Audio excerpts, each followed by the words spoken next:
Pessoal, bom dia, tudo bem? Amores, essa é a nossa 11ª aula sobre botânica, tá certo?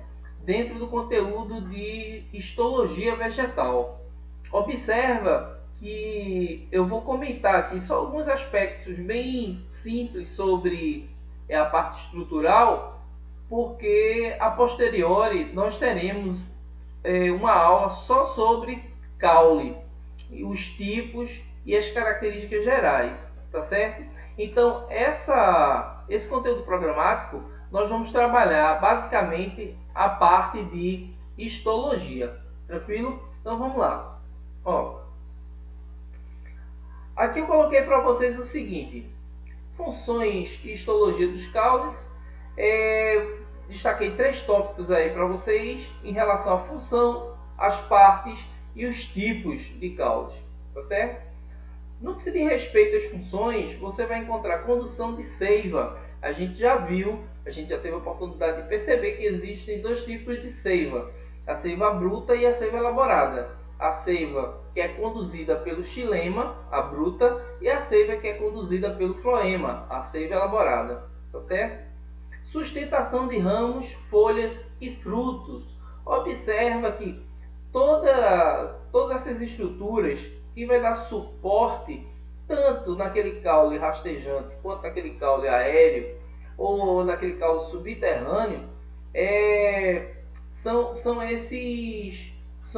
essas estruturas que fazem parte da morfologia do vegetal, tá certo? Então o caule ele vai promover esse tipo de característica, essa sustentação. Interligação entre raiz e folha. Observa que a folha, se a gente for analisar de forma bem simples, as folhas são as baterias das plantas, onde você encontra o parênquima clorofiliano, como nós vimos em aulas anteriores. E esse parênquima clorofiliano ele é responsável pela produção fotossintetizante, tá? Pela produção fotossintética, pela produção de matéria orgânica, beleza?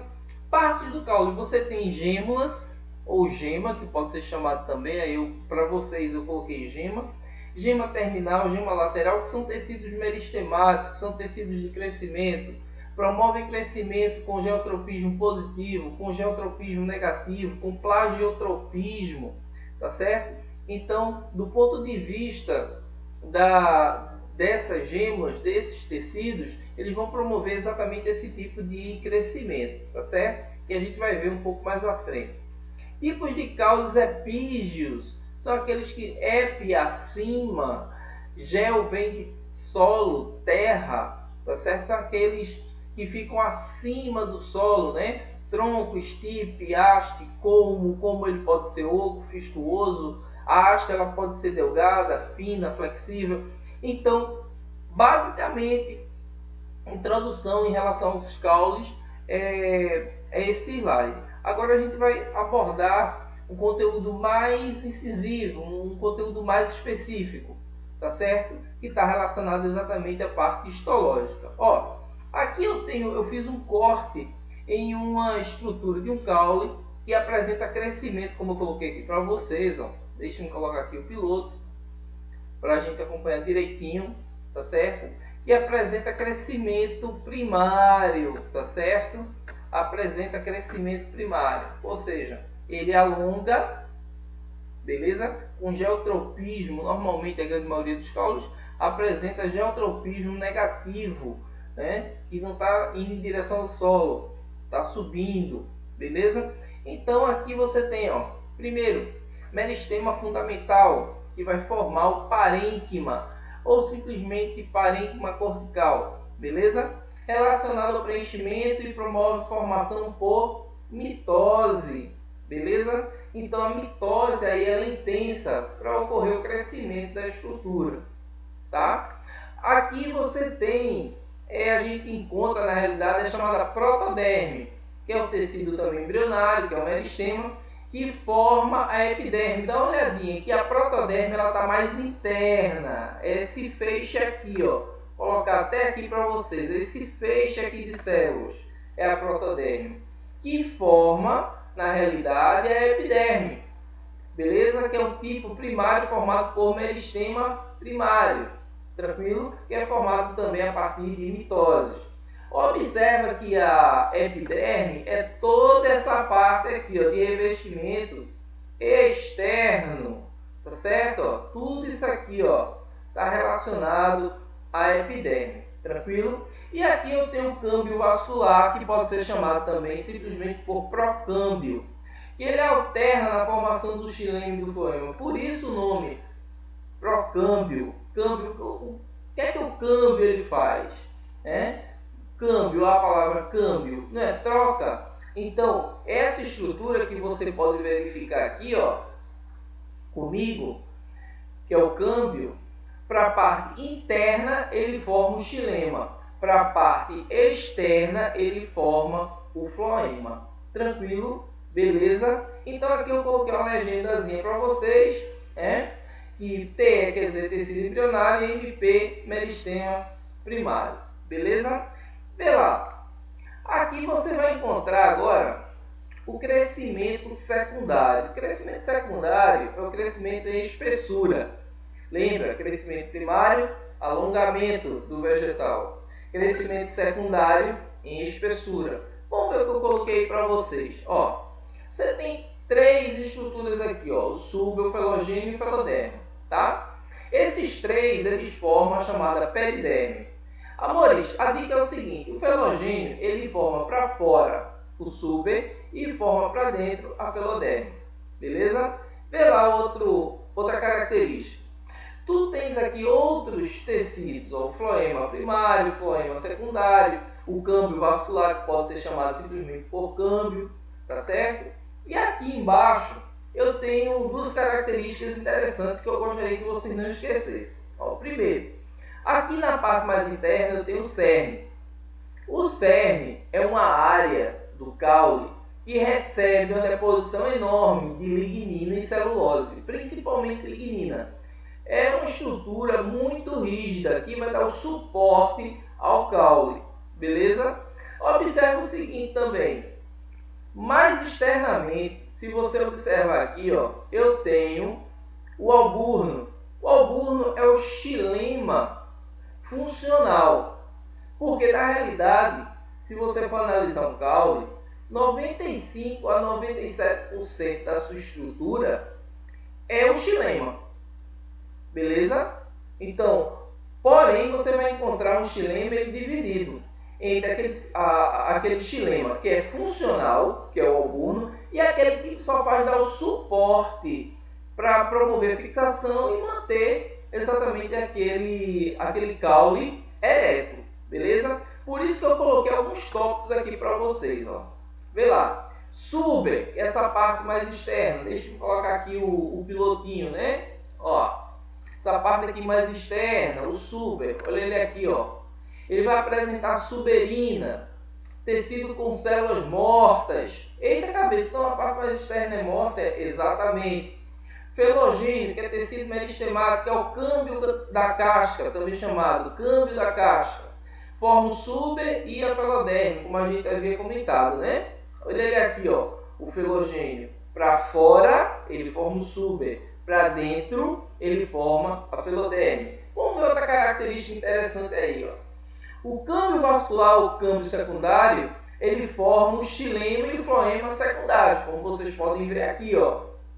Floema, tá? E o xilema secundários aqui, ó. Deixa eu colocar o piloto, fica melhor aqui pra gente, para você acompanhar comigo, tá certo? Ó, floema secundário. E aqui você tem o xilema secundário.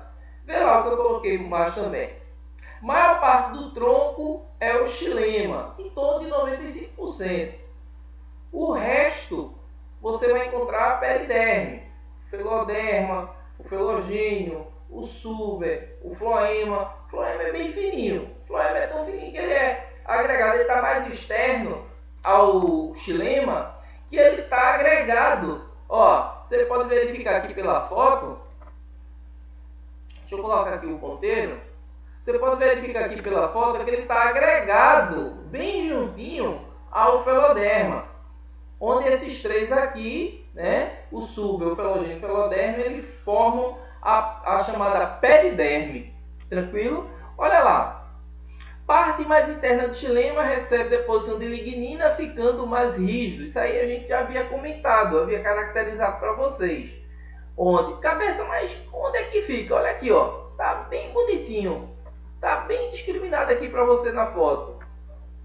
O cerne. Então essa parte é a região mais dura, mais resistente do vegetal, em virtude exatamente da deposição dessa substância, da lignina, tá certo?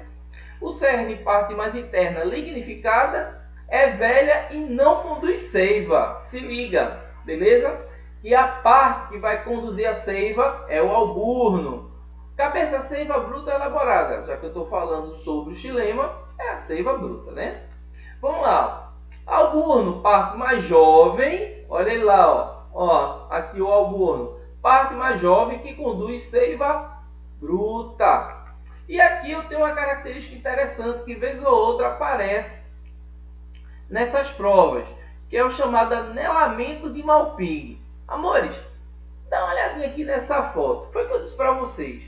Eu havia falado para vocês que o floema ele fica bem coladinho aqui ao filoderma. Ou seja, se você retirar um anel da casca, esse floema ele vem junto. Ou seja, o que é que vai acontecer? Você deixa de liberar seiva elaborada para as regiões mais inferiores do vegetal, mais precisamente para onde? Para a raiz. Então, o que é que vai acontecer com essa raiz? Ela vai morrer. Beleza? Então, esse cientista, o Malpighi, ele descobriu que se retirar parte dessa casca e ao redor desse tronco, a planta ela morre. Vê lá o que eu coloquei para vocês, bem bonitinho, bem detalhado. Ó, aqui você tem o caule, eu tenho o xilema intacto aqui no meio, né, como eu havia falado para vocês, e os feixes floemáticos que vão levar essa gama de substâncias orgânicas que foram formadas a partir das folhas para as partes inferiores do vegetal. Então você tem aqui, ó, o floema, ele vai parar aqui. Então eu não tenho mais a conexão. É como se você tivesse um canudinho e cortasse aquele canudo, pronto, acabou-se. Eu não tenho mais aquela conexão entre um ponto, entre esse ponto aqui, ó, e o outro em relação ao floema, tá? Então fica desse jeito, ó. A retirada de um anel da casca, efetuada no tronco principal, leva a árvore à morte. A cabeça no tronco principal, exatamente, amores, porque se ocorrer aqui vai ser indiferente. A planta ela vai receber esse aporte, tá certo? Ela vai receber esse aporte de nutrientes.